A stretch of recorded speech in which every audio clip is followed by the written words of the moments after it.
All right, guys, so last week we kind of talked about root rot, and I don't know if you can tell, obviously this plant is not standing up nice and tall like these. It's actually laying down on the ground, but it has started to continue to grow. So if you look, you can kind of barely tell there's a little bit of brown right at the base.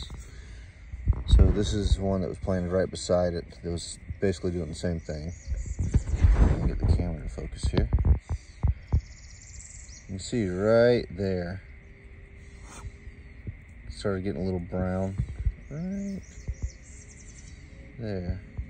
And the whole stem kind of gets smaller before it turns into a root. And that's the level, that's where that root rot starts to occur.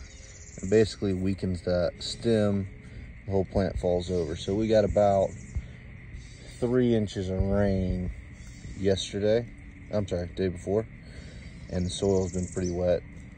So we haven't really had too many, just a couple of these that have started to die or get root rot, and it just weakens the vine, or not vine, weakens the stem, cause them to fall over. So I think this one still might make it, but that hopefully will be the only example I can give you of overwatered okra with the root rot and causing them to basically lose their stem, fall over, and die.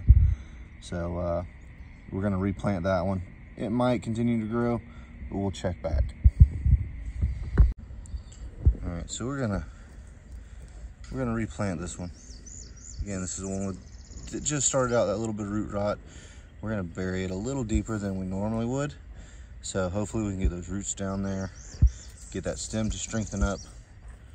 We'll see if we can't bring this one back.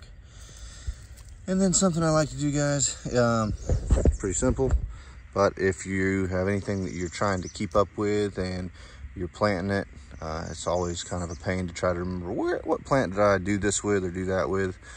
So just get you a, really anything you have. I usually have a lot of zip ties. Just stick a zip tie next to it. Now I know exactly which plant it is, and we'll be coming back. I also have some little index cards that are some plastic that you can write on. So if you have a bunch of them, you can actually label what it is, what you changed or what you did differently that you want to experiment with, and see if we can get this to come back. So tune in later and we'll see what happens.